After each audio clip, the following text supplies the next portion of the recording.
رہا تھا کہ اللہ تعالیٰ کی محبت، اگر میں کہہ رہا تھا محبت ایک ایسی زبردست چیز ہے کہ اگر کسی چیز کے غلط ہونے پر دلیل قائم ہو جائے اور آپ کو پتہ ہے کہ یہ 100% غلط ہے، لیکن آپ کے دل میں اس کی ایک دفعہ محبت پیدا ہو جائے تو غلط ہونے کے باوجود آپ اسے حاصل کرنے کی کوشش کرتے ہیں۔ تو اگر کسی چیز کا دلائل سے برحق ہونا ثابت ہو جائے، جیسے اللہ اور اس کے رسول کا اور آپ کی تعلیمات کا، اسلام کی تعلیمات تو بہت پاکیزہ ہیں، ہر ایک کی فطرت کو اپیل کرتی ہیں، تو اگر کسی کا، یہ ایک بات یاد رکھو، اسلام کو شخصیتوں پہ نہ پرکھا کریں، سمجھ رہے ہیں نا، اسلام کو تھوڑا سیاست سے الگ رکھیں۔ اسلام میں سیاست ہے، سیاست میں اسلام نہیں ہے، اسلام میں سیاست بھی ہے مگر سیاست میں اسلام یہ نہیں ہے۔ کیونکہ میں بہت زیادہ لوگوں سے جو ہے نا وہ الٹی سیدھی، وہ جو میں نے ایک عمران خان کی تقریر پر حمایت کر دی تھی، اس میں بہت سارے اپنے کٹ گئے۔ میں نے تقریر کی حمایت کی، اس میں بھی شروع میں اور آخر میں بڑی تمہید تھی کہ اس کو آپ کوئی سیاسی رخ نہ دیں، یہ کوئی JUI کی مخالفت نہ سمجھیں یا مسلم لیگ کی مخالفت نہ سمجھیں۔ ایک ملک کے وزیر اعظم نے اسپیچ کی ہے، میرے پاس اب خطوط آ رہے ہیں لوگوں کے، فون تو میں اٹھاتا بہت ہی کم ہوں، خطوط آ رہے ہیں کہ آپ ہمارے دل سے اتر گئے مفتی صاحب، میں آپ کا بہت بڑا فین تھا اور میں اب آپ میرے دل سے اتر گئے ہیں، مجھے جواب دیں کہ ایک یہودی کو آپ کیسے وہ کر رہے ہیں اور ایک فلانے کو آپ کیسے وہ کر رہے ہیں۔ تو میں جواب نہیں دے رہا کیونکہ مجھے پتا ہے جواب دوں گا پھر اس پہ ایک نیا خط آ جائے گا، اس لیے جواب نہیں دے رہا کہ آپ میں جواب کا تحمل نہیں ہے، برداشت نہیں ہے، برداشت نہیں ہے۔ آپ یہ چاہتے ہیں کہ یعنی اس بنا پر بھائی آپ اختلاف کرو نا، بولو بھائی مفتی صاحب آپ نے جو وزیر اعظم کی تعریف کی غلط کی ہے، اس کا دل سے اترنے سے کیا تعلق ہے؟ کوئی شرعی مسئلہ تھوڑی میں نے بیان کیا ممبر پہ بیٹھ کے۔ اب بولو بھائی جو آپ دین کی باتیں کر رہے ہو ماشاءاللہ وہ تو بڑی زبردست ہیں، تو اس معاملے میں ہم آپ کے پہلے بھی فین تھے، اب بھی فین ہیں۔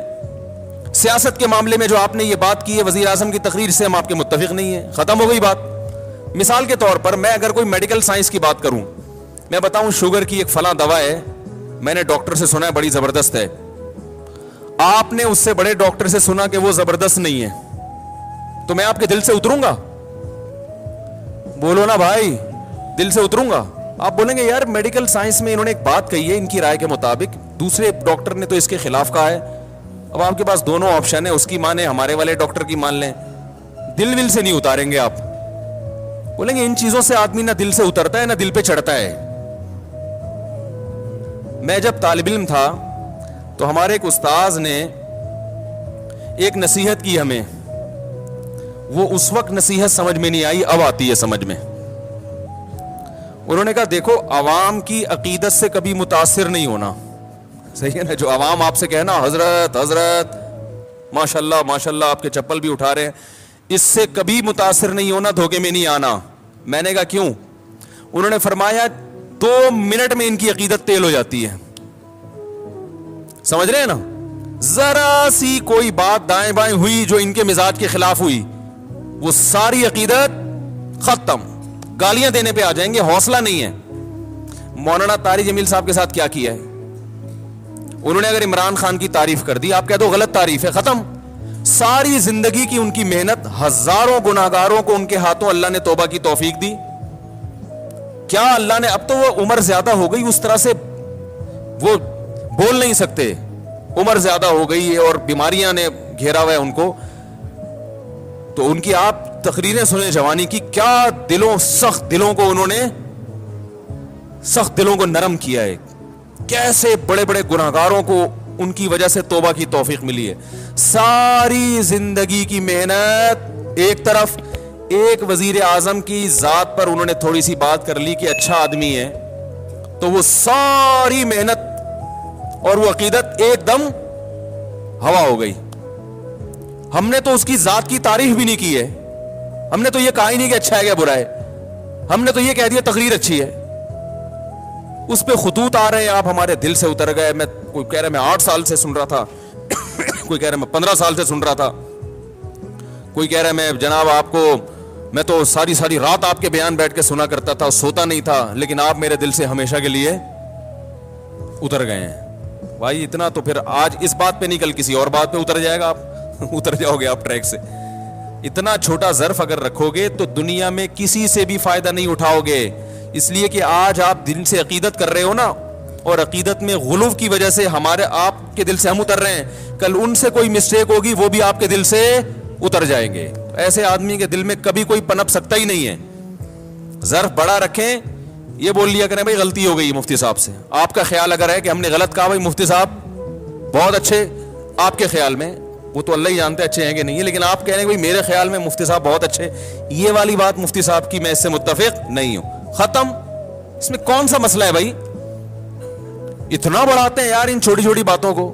آپ بولو حضرت مولانا طارق جمیل صاحب بہت اچھے, اللہ نے ان سے بڑا کام لیا, بڑا تقوی, بڑی للہیت, یہ جو انہوں نے عمران خان کی تعریف کی, آپ جو ان سے اختلاف کرتے ہیں بولیں بھائی اس معاملے میں ان کی رائے سے متفق نہیں ہوں, باقی ان کا کام اللہ نے عقیدت محبت ہے ان سے, اللہ ان کی عمر میں برکت دے, یہ والی. اور کبھی ملاقات ہوئی تو میں ان سے کہہ دوں گا کہ حضرت یہ آپ نے اچھا نہیں کیا, بس ختم. جن کی رائے میں انہوں نے اچھا نہیں کیا اور جن کی رائے میں اچھا کیا وہ کہیں پہ بہت اچھے, کیپ اٹ اپ. ٹھیک ہے, تو اتنا چھوٹا ظرف, اور جس کا یہ ظرف ہوتا ہے وہ کسی بھی جگہ نہیں پنپتا. دیکھو رسول اللہ صلی اللہ علیہ وسلم نے ارشاد فرمایا, خواتین سے خطاب کیا کہ عورتیں جہنم میں مردوں سے زیادہ ہوں گی. خواتین نے پوچھا کیوں؟ اس حدیث میں تو ہے عورتیں زیادہ ہوں گی, دوسری حدیث میں آتا ہے جنت میں بھی عورتیں زیادہ ہوں گی, ایک اور حدیث ہے. یہ میں اس لیے کہہ رہا ہوں کہ خواتین ڈر جاتی ہیں کہ ہم یہاں بھی وہاں بھی ہمیں دعا کر, یہ کیا مذاق ہے. وجہ اس کی ہے کہ خواتین کی آبادی ہی زیادہ ہوگی, تو ظاہر ہے ادھر بھی زیادہ تو ادھر بھی زیادہ. تو پوچھا گیا بھائی وجہ کیا ہے, آپ نے فرمایا تکفرن العشیر, شوہر کی نافرمانی کرتی ہو. ناشکری, نافرمانی نہیں, کفر کہتے ہیں ناشکری کو. کیسے ناشکری؟ فرمایا ساری زندگی کھلاتا ہے پلاتا ہے. آج کوئی مرد بیوی کو چھوڑ دے, بیچاری کا کیا پرسان حال ہوتا ہے ہمارے معاشرے میں. گھر اس کو لے کے دیتا ہے, گیس بجلی کا بل, چھت مہیا کی, اس کو تحفظ دیا, اس کی اولاد کا ہمیشہ کے لیے محافظ بنا, اتنے بڑے بڑے انعامات احسانات. اور نبی نے فرمایا کسی دن تھوڑی سی اونچ نیچ ہو جائے, اس کی تنخواہ کم ہو گئی بیچارے کی, اب گوشت نہیں لا پا رہا, توریوں پہ گزارا کروا رہا ہے, ناشتے میں انڈے کا انتظام نہیں کر سکا, آج بیگم بغیر ناشتے کے رہ لو, آج ناشتہ نہیں کرتے, ٹھیک ہے نا, تھوڑی تنخواہ میری, حالات ٹف چل رہے ہیں, یا ناشتہ کرو مگر انڈا نہ منگواؤ, پراٹھا ڈبو کے, مفتی صاحب نے کہا ڈبو کے کھانے کا اپنا ہی مزہ ہے, تو آج ہم پراٹھا چائے میں ڈبو کے کھا لیتے ہیں. تو نبی صلی اللہ علیہ وسلم نے فرمایا کبھی کچھ ہو جائے نا تو کیا عورت تانا کیسا دیتی ہے, ما رأیت منک خیرا قط, میں نے کبھی بھی آپ سے خیر, سب عورتیں نہیں لیکن بہت سی عورتیں یہ کام کرتی ہیں کہ میں نے آپ سے کبھی خیر نہیں دیکھی, میں اس گھر میں آئی ہوں مجھے ملا کیا ہے. کتنا بڑا زندگی بھر کے ہمارے مسلم معاشرے میں تو مرد تو بہت زیادہ تحفظ دیتا ہے. کیسے باپ اپنی بیٹی کے لیے رشتے تلاش کر رہے ہوتے ہیں کیونکہ اچھا آدمی مل جائے, اور پھر طلاق سے ڈرتی بھی ہیں, کہتی ہیں طلاق دے کے مجھ پہ ظلم کر دیا, مجھے یہ کر دیا. طلاق دے کے کیا کیا, اس نے اپنے آپ سے جدا کر دیا نا, تو اب رو کیوں رہی ہو؟ اس کا مطلب وہ نہ دیتا تو تم پر احسان تھا اس کا کہ اس نے تمہیں ٹھکانہ دیا ہوا ہے. اور دینا غلط سمجھا جاتا ہے معاشرے میں, اس لیے کہ وہ جو تمام تحفظات اس نے دیے ہوئے تھے وہ تم سے چھین لیے ہیں. تو نقصان عورت کا ہوتا ہے کہ نہیں ہوتا؟ تو کتنی بڑی فضیلت ہے. لیکن نبی نے فرمایا کہ تکفرن العشیر, جو عشیر ہے نا ہمیشہ ساتھ رہتا ہے, تو اس کی ناشکری کرتی ہو. تو بھائی اس سے صاف پتہ چلتا ہے کہ جب کسی کی خدمات زیادہ ہوں, باپ اور ماں کا بھی یہی حکم ہے, ابا کو برداشت کرنے کا حکم ہے کہ نہیں ہے؟ آپ کے والد صاحب اگر آپ جے یو آئی میں اور ابا پی ٹی آئی کی تعریفیں شروع کر دیں عمران خان کی, ابا کو بولو کہ ابا آپ میرے دل سے اتر گئے, بولو گے؟ بولو نا بھائی. آپ جے یو آئی کے ہو, آپ دھرنے میں شرکت کے لیے جا رہے ہو اور ابا نے کہا پی ٹی عمران خان زندہ باد, آپ بولو گے یار ابا ایسی باتیں نہیں کرو یار, بس یہی بولو گے نا, ابا یہ نہیں کرو یار میں دھرنے میں جا رہا ہوں, آپ کہہ رہے عمران خان زندہ باد. آپ ابا کو لکھ کے دو گے ابا آپ میرے دل سے اتر گئے, ابا بولے گا دفع ہو یہاں سے, میں تیرے دل سے اتر گیا, تو میرا باپ ہے جو مجھے تانے دے رہا ہے دل سے اتر گیا, تیری اوقات کیا؟ باپ یہی کہے گا نا, میں نے جنا ہے تجھے ساری زندگی, میں نے کھلایا پلایا. تو ماں کو بھی کوئی تانا نہیں دے سکتا. ہمیں یاد ہے جب ضیاء الحق کا دور تھا, ہم بہت چھوٹے بچے تھے اس وقت, تو ضیاء الحق نے ریفرینڈم کروایا تھا کہ اسلام چاہتے ہو تو ہاں, اسلام نہیں چاہتے تو نہ. بہت ہوشیار آدمی تھا ضیاء الحق بھی. اس نے ریفرینڈم کروایا تھا کہ اگر آپ اسلام چاہتے ہیں تو مزید 5 سال کے لیے مجھے ووٹ دے دیں. تو ہمارے خاندان میں ایک بوڑھی خاتون ہیں, اب تو بوڑھی ہو گئی, اس وقت تو اتنی بوڑھی نہیں تھی, وہ ہماری محرم رشتہ ہے ان سے, وہ نا پہ ٹھپا لگا کے آ گئیں. بڑے ہم نے کہا بھائی کیا اسلام نہیں چاہیے؟ انہوں نے کہا اسلام چاہیے, ضیاء الحق نہیں چاہیے ہمیں. انہوں نے کہا اسلام چاہیے ہمیں, ضیاء الحق نہیں چاہیے. ان کو نہیں پسند ہوگا ضیاء الحق, تو باقی اکثر لوگ ہاں پہ جا کے ٹھپا لگا رہے تھے. تو ہمیں ان کی بات پہ ہنسی آئی. ہم جو تھے ضیاء الحق کی طرف تھے, ہم سمجھتے تھے کہ بھئی یہ دیندار آدمی ہے, تہجد گزار آدمی ہے, یہ اسلام کو, اور اس نے بہت حد تک کیا بھی ہماری رائے کے مطابق کام. وفاقی شرعی عدالت بنائی, مفتی تقی صاحب کو اس کا جج بنایا, حدود آرڈیننس سارے ضیاء الحق کے ہی بنائے ہوئے ہیں. اس کے دور میں جو جتنی ٹی وی اینکرز تھی سب کے سر پہ دوپٹہ ہوتا تھا.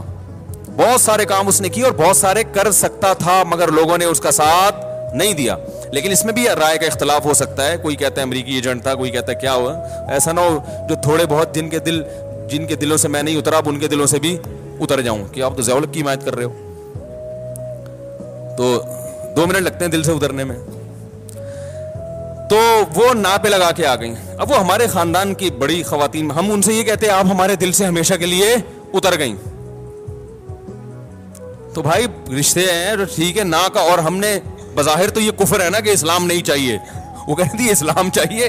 یہ ضیاء الحق نے اسلام کا ان کے رائے کے مطابق لیبل لگایا ہوا ہے کہ اب اسلام تو ہر آدمی کہے گا نا ہاں, تو ہاں کا مطلب یہ کہ اگلے 5 سال کے لیے میں دوبارہ آ رہا ہوں. تو بھائی ہمارے اپنے رشتے داروں میں ہم جب بیٹھتے ہیں, کوئی جے یو آئی کی حمایت کر رہا ہوتا ہے, کوئی پی ٹی آئی کی حمایت کر رہا ہوتا ہے. اب جو خاندان کے بڑے بزرگ ہیں, ہم ان سے تمیز سے احترام سے تھوڑی سی ڈیبیٹ کر لیتے ہیں, بحث کر لیتے ہیں. بھائی ٹھیک ہے آپ کی رائے ہے, بڑے بزرگ تو بزرگ ہی رہیں گے. اب یہ تھوڑی کہ وہ پی ٹی آئی میں چلا گیا تو وہ ہمارے دل سے اتر گیا, وہ جے یو. بھائی بڑے خاندان کے رشتہ ہے.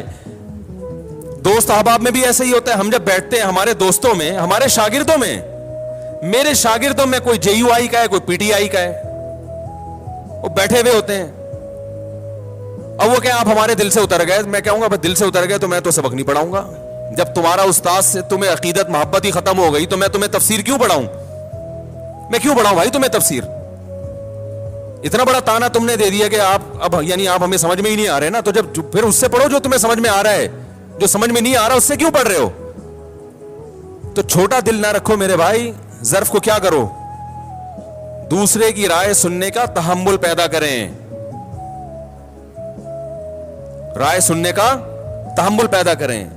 میں بہت کچھ بول سکتا ہوں ممبر پہ بیٹھ کے, بہت کچھ دلائل کے تانے بانے ملا سکتا ہوں, آپ بھی ملائیں, لیکن ہم تو ایک اصولی اور ضابطے کی بات کر کے آگے نکل جاتے ہیں کہ اصول اور ضابطے میں بھئی ہم یہ کہہ رہے ہیں کہ یہ کام اچھا کیا, فلاں اگر کرے گا تو ہم اس کو بھی اپریشیٹ کریں گے, فلاں آدمی کا فلاں کام اچھا ہے, اور وہ قرآن و سنت نہیں بن جاتا, وہ ہماری رائے ہوتی ہے. تو اگر کوئی عالم پی ٹی آئی میں چلا جاتا ہے, میں کہتا ہوں کوئی عالم دین اگر پی ٹی آئی میں چلے بھی جائیں, دیکھو ایک زمانہ تھا, سیاسی باتیں نہیں کرنی چاہیے, لیکن اب وہ دین کی جب تک میں مثال نہیں دوں گا تو جو میں شریعت ہی کا قاعدہ بتانا چاہ رہا ہوں سمجھ میں نہیں آئے گا. ایک زمانہ تھا کہ ایم کیو ایم بڑے عروج پر تھی. ایک عالم تھے, ان کا ایم کیو ایم میں ایک اسمبلی کے ممبر تھے, ان سے بڑی گہری دوستی, وہ ان سے بڑے جا کے بڑی اچھی طرح سے ملا کرتے تھے اور بڑی گہری دوستی.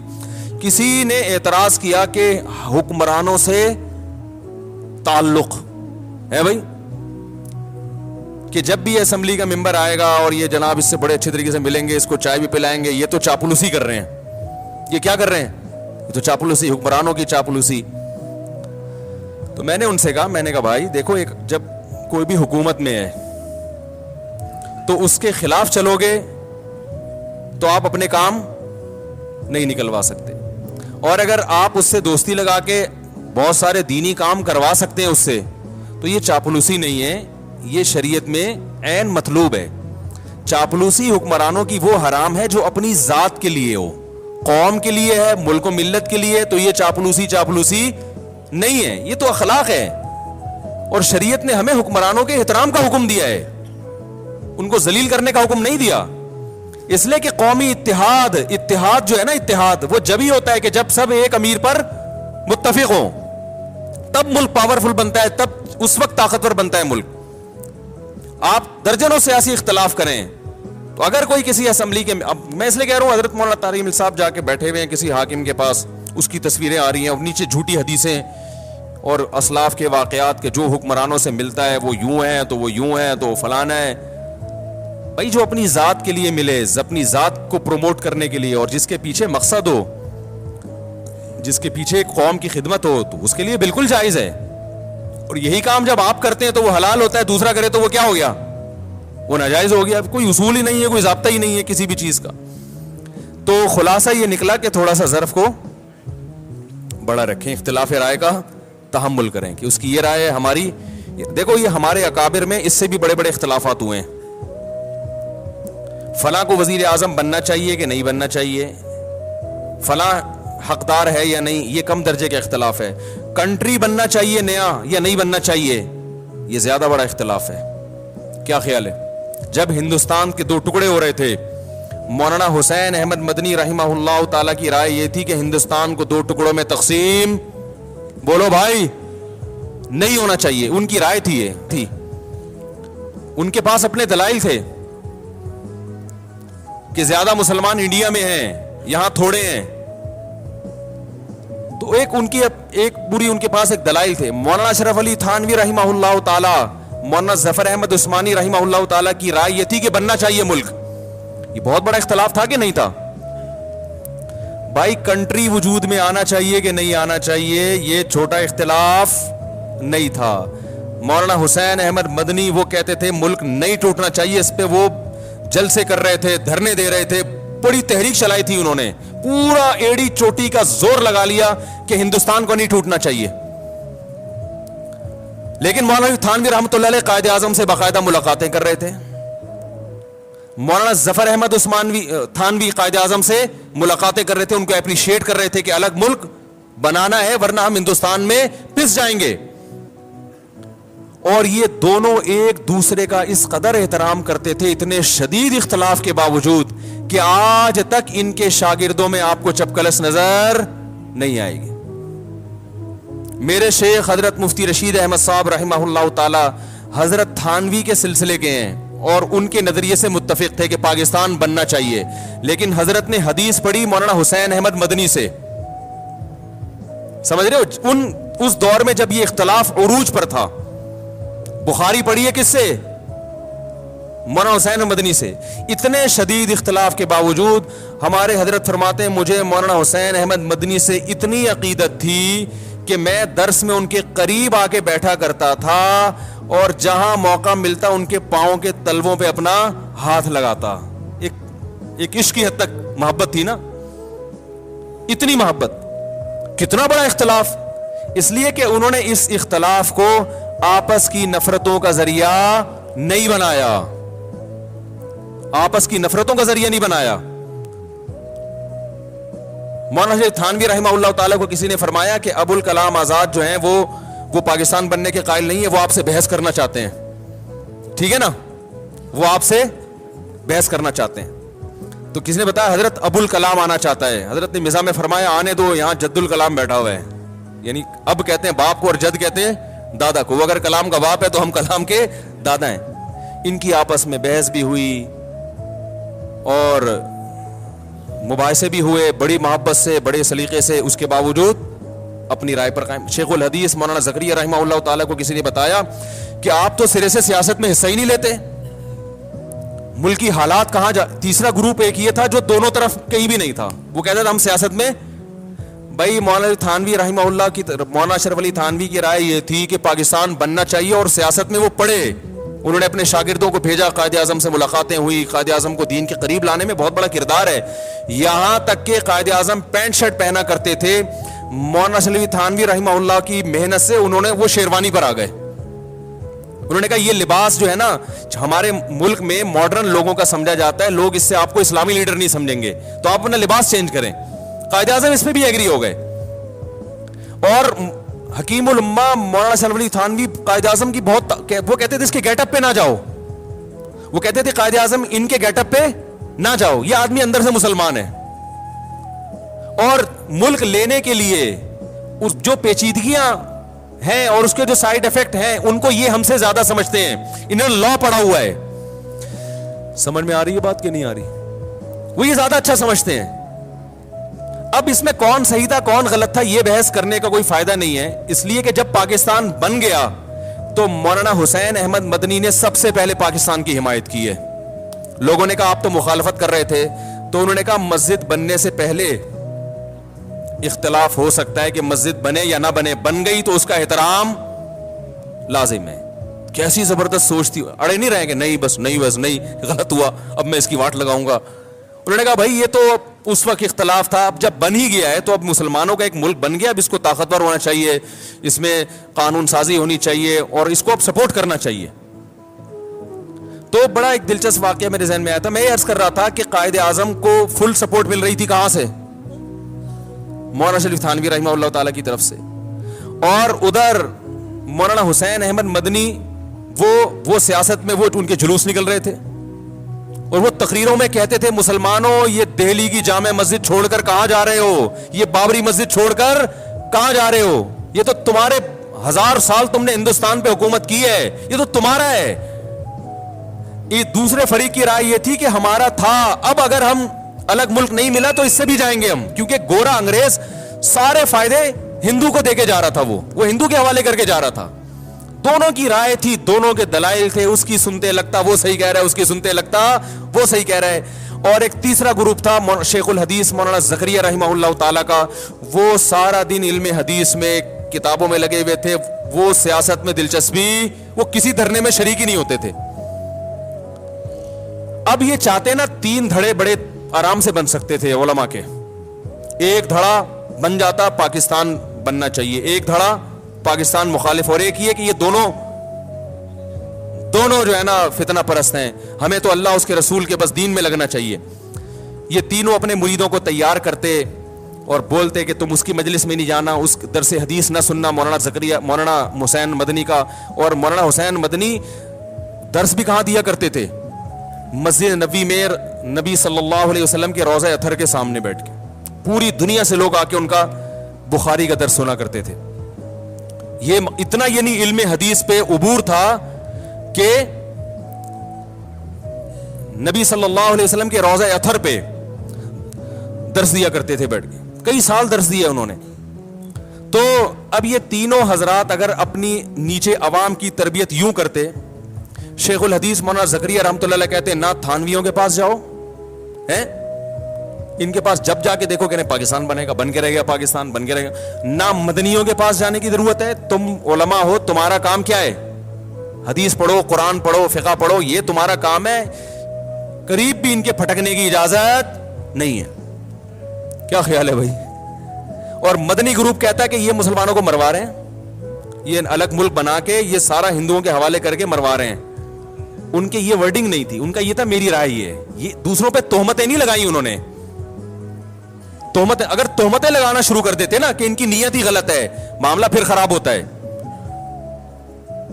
معاملہ جب خراب ہوتا ہے جب آپ دوسرے کی نیت پہ ڈاکہ ڈالنا شروع کر دیں کہ یہ بندہ ہی غلط ہے, یہ ان کی نیت. بھائی نیت کیسے, کوئی قرآن میں تھوڑی لکھا ہوا ہے کہ پاکستان بننا چاہیے کہ نہیں بننا چاہیے, یہ تو رائے ہے نا, تو 2 رائے بن سکتی ہیں. تو انہوں نے یہ نہیں کہا کہ ان کی نیتیں ٹھیک نہیں ہیں, یہ تمہیں مروانا چاہتے ہیں, یہ ہیں ہی غلط لوگ, یہ تو پہلے ہی صوفی ٹائپ کے لوگ ہیں, خانقاہیں چلانے والے لوگ ہیں, تو تمہیں مروا دیں گے. تو کسی نے تبھی تینوں فریقوں میں آپس میں آج تک محبت قائم ہے. تو شیخ الحدیث سے کسی نے کہا کہ آپ تو جلسوں میں جاتے نہیں, دھرنوں میں جاتے نہیں, اور آپ وہ اپنے شاگردوں کو بھی منع کرتے تھے کہ مت جاؤ ورنہ علم کے نہیں رہو گے. کسی نے کہا مولانا حسین مدنی تو کرتے ہیں, تو انہوں نے کہا مولانا حسین احمد مدنی جیسا حوصلہ ہم میں نہیں ہے, وہ سیاست میں پوری طرح اتر کے بھی علم سے پیچھے نہیں ہٹے. انہوں نے کہا اتنی کتابیں وہ روزانہ پڑھا رہے ہیں, اتنے تحقیقی کام ان کے ہو رہے ہیں, اور جلسوں میں شرکت بھی, دھرنوں میں شرکت بھی, یہ حوصلہ اللہ نے ہر ایک کو نہیں دیا. عجیب, دیکھو کیسا. تو اپنے شاگردوں کا یہ ذہن بنایا جس کی وجہ سے آج بھی ان کے شاگردوں میں آپس میں محبت ہے. ہمارے حضرت تو انہی کے شاگردوں میں سے تھے نا. تو مولانا حسین مدنی رحمہ اللہ سے بھی محبت کرتے تھے, اور حضرت حکیم الامہ کے سلسلے کے تو یعنی ان کو خلافت ملی ہوئی تھی. تو اب جو سسٹم چل رہا ہے, اب اتنے بڑے اختلاف نہیں, اب اس سے چھوٹی نہ ہوئی. عمران خان کی تعریف کر دی تھی مولانا طارق جمیل صاحب نے, تو اب وہ 3 توئیں میں شرارت ہے, ایسے بھی کچھ میسج آ رہے ہیں کہ توئیں جس نام میں بھی ہوگا اس میں کیا ہے. مجھے میسج آیا کہ جس مولوی کے نام میں توئیں ہوگا وہ شرارتی ہوگا. ایک طارق جمیل, ایک طارق مسعود, ایک طاہر اشرفی, انہوں نے ایئرپورٹ پہ جا کے استقبال کر لیا تھا نا. توئیں نہیں ہونا چاہیے نام میں. میں نے کہا پھر زوئیں سے نام رکھا کرو. تو بھائی یہ گاڑی ہے کہ JJ5640, غلط پارکنگ کر دی, اس کو صحیح کر لیں. 5640. تو بھائی اتنا بڑا اختلاف ہوا, آپس میں نفرتیں نہیں پھیلی. اب بہت چھوٹے چھوٹے اختلاف ہو رہے ہیں, اور اتنا زیادہ. دیکھو میں ایک بات کہتا ہوں, اپنے سیاسی لیڈر سے عقیدت محبت ضرور کرو. آپ کو جو سمجھ میں آتا ہے, اگر آپ کو دھرنا سمجھ میں آ رہا ہے آپ دھرنے میں جاؤ, اگر آپ کو نہیں سمجھ میں آ رہا آپ نہیں جاؤ. لیکن ان سیاسی قائدین کے چکر میں آپس میں ایک دوسرے کو دل سے مت اتارو. کوئی بھروسہ نہیں ہے کل یہ لیڈر آپس میں بیٹھ کے چائے پی رہے ہوں اور ہم آپس میں لڑ لڑ کے ایک دوسرے کو دور کر چکے ہوں. ماضی میں کیا ایسا ہوا نہیں ہے؟ یہ سیاسی لیڈر کفر کے فتوے لگا رہے ہوتے ہیں ایک دوسرے پہ. میں نے خود جلسوں میں تقریریں سنی ہیں, وہ کافر, وہ یہودی, وہ فلانا, تھوڑے دن میں اسی کے ساتھ گلے مل رہے ہیں, پھول پہنائے جا رہے ہیں, ہاتھ ملائے جا رہے ہیں, اس کو مکمل سپورٹ کر رہے ہیں. یہ تو ہوتا ہے, ہر لیڈر کے ساتھ ہوتا ہے, ہر لیڈر, اور ہو رہا ہے. اب تو ماضی سے دیکھتے آ رہے ہیں. تو میں طلبہ سے کہتا ہوں JUI اور PTI کے چکر میں آپس میں نفرتیں پیدا مت کرو. تم کلاس فیلو, یہ دور زندگی میں دوبارہ کبھی نہیں آئے گا.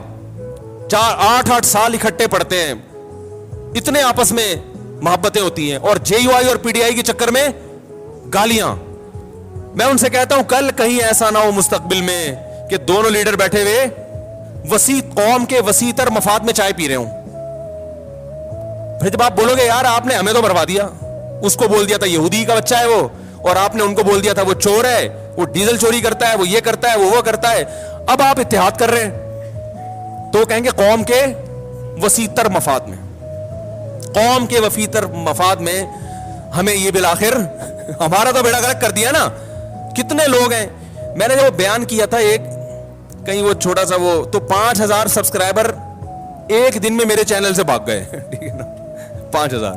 وہ میں نے وہ تنزانیہ میں تھا, میں نے تھوڑا سا ایک بیان کر دیا تھا کہ وہ پتہ نہیں وہ PTI کے بارے میں کہ یہ عمران خان نے یہ والا کام اچھا کر دیا, بس اتنا کہہ دیا تھا. 5000 ایک دم سے شارٹ مارکیٹس. یہ وہ سارے تھے جن کے دل سے ہم اسی وقت اتر گئے.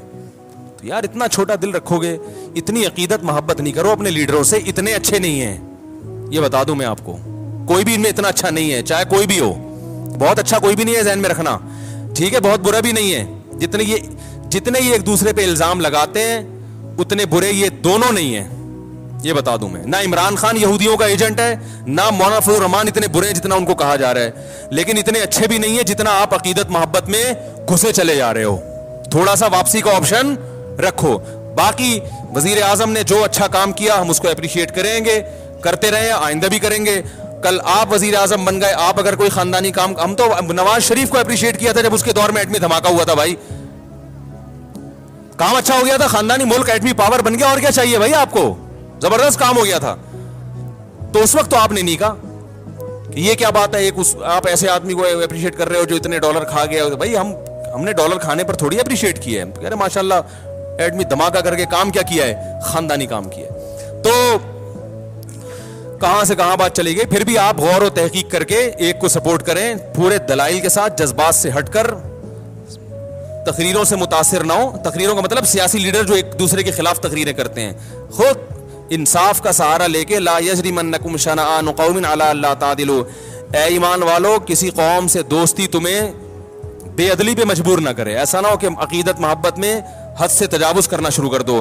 نبی صلی اللہ علیہ وسلم نے بعض کیسز میں یہودی کے حق میں فیصلہ کیا ہے, یہودی کے حق میں کہ اس میں یہودی ٹھیک ہے نا, اور بعض کیسز میں آپ نے یہودی کے خلاف بھی فیصلہ کیا ہے. تو بار ممکن ہے کوئی یہودی ایجنٹ تو دور کی بات یہودی ہو کے بھی برحق ہو, اور یہ بھی ممکن ہے کہ کوئی یہودی ہو کے یا یہودیوں کا ایجنٹ ہو کے حق سے ہٹتا چلا جا رہا ہو. تو جو صحیح بات ہے اس کو صحیح کہنا چاہیے, اور دلوں کے حالات اللہ جانتا ہے. کسی کے دل میں گھس گھس کے فیصلہ کرنا یہ یوں کر رہا ہے تو یہ اس کی وجہ یہ ہے, تو یہ ہم ظاہر کو اس کے مکلف ہیں. تو کہاں سے کہاں بات چلی گئی, تو میں یہ عرض کر رہا تھا کہ اللہ تعالیٰ نے ہمیں کیا حکم دیا کہ محبت, میں یہ عرض کر رہا تھا غلط چیز کی بھی محبت ہوتی ہے تو انسان اس کے حصول کی کوشش میں لگ جاتا ہے. لوگوں کو چرس سے ہیروئن سے عشق ہو جاتا ہے اور ناجائز عشق ہو جاتے ہیں, ان کو پتہ ہے کہ صحت کے لیے نقصان دہ, ملنے والا کچھ بھی نہیں ہے, پھر بھی پاگل ہو جاتے ہیں, صحتیں برباد کر دیتے ہیں. تو اب سوچو میرے بھائی, جس کے برحق ہونے کا یقین ہو انسان کو, دلائل سے اس کا برحق ہونا ثابت ہو گیا ہو, تو اس کی محبت جب دل میں بیٹھے گی تو پھر آپ کیسے پیچھے ہٹو گے. اس لیے علماء کہتے ہیں جو صوفیہ کرام ہے نا, جن کو آج کل بڑا لتاڑا جاتا ہے یہ صوفیہ ایسے ہوتے ہیں, انہوں نے صوفیہ کرام دیکھے ہی نہیں ہوتے, یہ کبھی کسی صوفی کے ساتھ رہے نہیں ہیں. انہوں نے وہ کچھ مزاروں پہ بیٹھے ہوئے جاہل صوفی دیکھے ہوتے ہیں, اور اس کی بیس پر یہ صبح و شام کلپ بنا بنا کے صوفیہ کرام کے خلاف فتوے جھاڑتے رہتے ہیں. میرے شیخ و مرشد بھی صوفی تھے, میں ان سے بیعت تھا, بزرگ تھے, وہ خلیفہ تھے مولانا عبد الغنی پھول پھوری رحمۃ اللہ علیہ کے, اور وہ خلیفہ تھے مولانا سلوی تھانوی رحمۃ اللہ علیہ کے. ہم نے ان بزرگوں کو اپنی آنکھوں سے دیکھا ہے. تو جو ہر وقت بزرگ کے خلاف بولتے رہتے ہیں نا, ان سے میں کہتا ہوں کبھی کسی بزرگ کی صحبت میں چند دن بیٹھ کے گزارو, تمہیں پتہ چلے گا بزرگ کیا ہوتے ہیں. سمجھ میں آ رہی ہے بات؟ بزرگ لیس زندگی انسان کو برباد کر دیتی ہے. اور یہ بھی جو میں بار بار کہتا ہوں کہ بابے جو کہتے ہیں میرا کوئی بابا ہی نہیں ہے, تو دیکھو رسول اللہ صلی اللہ علیہ وسلم نے ارشاد فرمایا لا تجتمع امتی علی ضلالہ, میری امت گمراہی پہ کبھی بھی جمع نہیں ہوگی. اس حدیث کا صاف مطلب ہے کہ میری امت کسی بھی زمانے میں بزرگ لیس نہیں ہو سکتی. یہی مطلب ہوا نا؟ کیا خیال ہے بھائی؟ ہر زمانے میں بزرگ رہیں گے. ایک بات تو یہ دلیل اچھی طرح ذہن میں رہے. دوسری دلیل کہ صحابہ نے صرف قرآن خود سے نہیں پڑھا, یعلمہم الکتاب, ان کو قرآن اور حکمت کس نے سکھائی؟ بولو بھائی, نبی نے. تو صحابہ کا لنک کس سے براہ راست قائم ہوا؟ نبی سے. تو کیا صحابہ کے بعد کوئی بخاری مسلم خود یا قرآن خود پڑھ کے پورا اسلام سمجھ سکتا ہے, پوری ہدایت پہ آ سکتا ہے؟ قرآن میں یہ نہیں ہے کہ اللہ نے نبی نے صحابہ کو حدیث بتائی ہے, یعلم سکھائی ہے. سیکھنا تربیت کو کہتے ہیں, ٹریننگ. صحابہ نے حدیثوں کا علم بھی حاصل کیا اور ساتھ ساتھ پیغمبر سے سیکھا بھی ہے. آج اگر کوئی کہتا ہے میں براہ راست پیغمبر سے سیکھتا ہوں, تو سوال پیدا ہوتا ہے وَيُعَلِّمُهُمُ الْكِتَابَ وَالْحِكْمَةَ, کہ نبی ان کو کتاب اور حکمت باقاعدہ سکھائیں گے. تو نبی کا کنیکشن صحابہ سے براہ راست ہوا ہے, تب صحابہ ہدایت پہ چلے ہیں. اور تابعین کا پھر کس سے ہوا؟ بولو نا بھائی, صحابہ سے. جب تابعین کا صحابہ سے ہوا, وہ بھی اس لیے کہ جب صحابہ براہ راست نہیں سیکھ سکتے تھے, ان کے لیے رجال چاہیے نا, رجل چاہیے, نبی. تو تابعین کو بھی رجال چاہیے کہ نہیں چاہیے؟ وہ رجال کون ہے؟ اب نبی تو نہیں رہے, نبی سے سیکھے ہوئے لوگ موجود ہیں, جن سے اب کون سیکھے گا؟ تابعین سیکھیں گے. اور انہوں نے سیکھا. تبھی تابعین کی جب بھی ہم سیرت پڑھتے ہیں, فلاں کی اتنے سال صحبت اٹھائی, فلاں کے پاس اتنے سال رہے, ورنہ وہ بھی حدیثوں کی کتاب جمع کر کے پڑھنا شروع کر دیتے. کسی کی صحبت میں رہنے کی ان کو کیا ضرورت تھی؟ پھر تابعین کے بعد تبع تابعین. یہ اہل حق کا جو سلسلہ ہے, روحانی باپ دادا ان کو کہا جاتا ہے, یہ سلسلہ قیامت تک چلتا رہے گا. اس سلسلے میں گمراہ لوگ بھی پیدا ہوں گے, لیکن اگر اہل حق پیدا ہوں گے تو وہ بھی اسی میں پیدا ہوں گے, اس کے علاوہ نہیں ہو سکتے. نہیں آ رہی میرا خیال ہے بات سمجھ میں؟ اس سلسلے سے جو ہٹے گا نا, وہ کبھی بھی ہدایت پہ نہیں ہو سکتا, چاہے وہ بخاری مسلم کے صبح شام حوالے دے دے کے آپ کو الو بناتا رہے بیٹھ کے. اس کا مطلب وہ غلط تشریح کر رہے حدیثوں کی, وہ ہدایت پر نہیں ہے.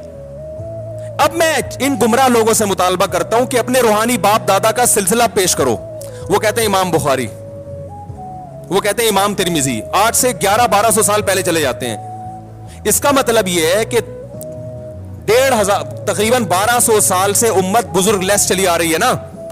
جبکہ یہ صحیح حدیث کے بولو بھائی خلاف ہے. یہ تو حدیث میں تو بزرگ لیس امت ہوگی نہیں. سلسلہ میں آپ کو 10 دفعہ اپنا سلسلہ بتا سکتا ہوں الحمدللہ کہ میں نے کن علماء سے علم حاصل کیا, حدیث کس سے پڑھی, حدیث کا سلسلہ محمد صلی اللہ علیہ وسلم تک پہنچاؤں گا, تفسیر کا سلسلہ محمد صلی اللہ علیہ وسلم تک پہنچاؤں گا. میں جو قرآن پڑھتا ہوں تجوید کے ساتھ وہ سلسلہ نبی صلی اللہ علیہ وسلم تک پہنچاؤں گا. تزکیہ, قرآن نے کہا وَيُزَكِّيهِمْ, نبی ان کا تزکیہ بھی کریں گے. تزکیہ کا مطلب ایسی تربیت کرنا کہ ظاہر باطن پاک صاف ہو جائے, انسان بن جائے انسان. یہ تزکیہ میرا ہوا کہ نہیں ہوا یہ تو میں نہیں دعویٰ کرتا, لیکن تزکیہ کی کوشش ہم نے کن بزرگوں سے کی, ان بزرگوں کا سلسلہ, پھر ان کے بزرگ کون تھے, ان کے کون تھے, یہ میں محمد صلی اللہ علیہ وسلم تک پہنچا سکتا ہوں. تو ہم ان گمراہ لوگوں سے یہ کہتے ہیں کہ آپ ایک دم جو اٹھ کے آ گئے 15ویں صدی میں, اور آپ قرآن و حدیث کے نام پہ آپ کہتے ہیں فلاں بابا بھی ایسا, وہ فلاں بھی ایسا, وہ فلاں بھی ایسا. پھر ہم کہتے ہیں صحیح سچی مچی کے بابے کون ہیں وہ تو بتا دو نا. وہ کہتے ہیں سچی مچی کے امام بخاری ہیں. اس کا مطلب امام بخاری کے بعد یا تو پیدا نہیں ہوئے یا آپ ان کا نام بتانے سے شرما رہے ہو. ٹھیک ہے نا, کیونکہ جن بزرگوں کا آپ نام لوگے نا ان میں آپ کے باپ دادا نہیں آ رہے ہوں گے, حنفی آ رہے ہوں گے یا شافی آ رہے ہوں گے. صحیح ہے نا. ہندوستان میں جتنے بھی آئیں گے سارے بزرگ آگے جا کے حنفی, سب حنفی ہو جائیں گے.